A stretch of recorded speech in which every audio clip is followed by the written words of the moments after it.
पूर्वी चंपारण के मोतिहारी में जन्मे विश्व प्रसिद्ध उपन्यासकार जॉर्ज ऑरवेल को उनकी 71वें पुण्यतिथि पर श्रद्धांजलि सभा आयोजित कर याद किया गया। एक रिपोर्ट। उपन्यासकार जॉर्ज ऑरवेल का जन्म 25 जून 1903 ईस्वी को पूर्वी चंपारण के मोतिहारी में हुआ था। तब उनके पिता रिचर्ड डब्ल्यू ब्लेयर बतौर अधिकारी यहाँ तैनात थे। साम्राज्यवाद और अधिनायकवाद के खिलाफ जॉर्ज ऑरवेल ने कलम के माध्यम से अपनी आवाज़ बुलंद की। उनकी पुण्यतिथि पर मोतिहारी में रोटरी क्लब के द्वारा एक श्रद्धांजलि सभा में जनप्रतिनिधियों, प्रशासनिक अधिकारियों, साहित्यकारों और शोधार्थियों ने उनके कृतित्व पर चर्चा की। कार्यक्रम में उपस्थित पूर्व मंत्री और स्थानीय विधायक प्रमोद कुमार ने बताया कि मोतिहारी में स्थित जॉर्ज ऑरवेल की जन्मस्थली को धरोहर के रूप में सुरक्षित रखने और इसके विकास के लिए एक प्रस्ताव कला संस्कृति विभाग को भेजा गया है।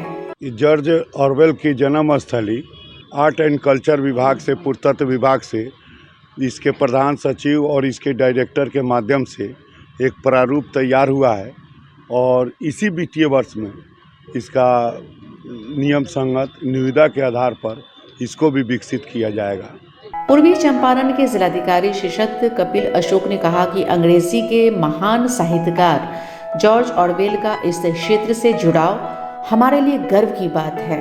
आज यहाँ पे जो है जॉर्ज ऑरवेल जी, बेसिकली ये जो प्लेस है हमारे लिए, बिहार के लिए काफ़ी गौरव की बात है कि इतने बड़े मिलेनियम ऑथर यहाँ पे जन्म लिए और उन्होंने एनिमल फार्म 1984 जैसे उपन्यास भी लिखे हैं, तो निश्चित गर्व की बात है। अब स्थानीय नागरिकों ने बताया कि विश्व के कोने कोने से लेखक और शोधार्थी यहाँ उनके धरोहरों को देखने आते हैं। जॉर्ज ऑरवेल की 71वीं पुण्यतिथि है। रोटरी मोतिहारी लेक टाउन की तरफ से एक जॉर्ज ऑरवेल कम्युनिटी कमेटी बनी हुई है। इस कमरे में, ये जो सामने है, इस रूम में जॉर्ज ऑरवेल का जन्म हुआ था। वो दोनों पुस्तक 20वीं शताब्दी के अंग्रेजी के सर्वश्रेष्ठ राइटर के रूप में उनको घोषित किया गया। जॉर्ज ऑरवेल से जुड़े धरोहरों का विकास कर मोतिहारी को शैक्षणिक पर्यटन स्थल के रूप में स्थापित करने की योजना अब मूर्त रूप लेने लगी है। मोतिहारी से आलोक कुमार के साथ ब्यूरो रिपोर्ट, दूरदर्शन समाचार, पटना। प्रदेश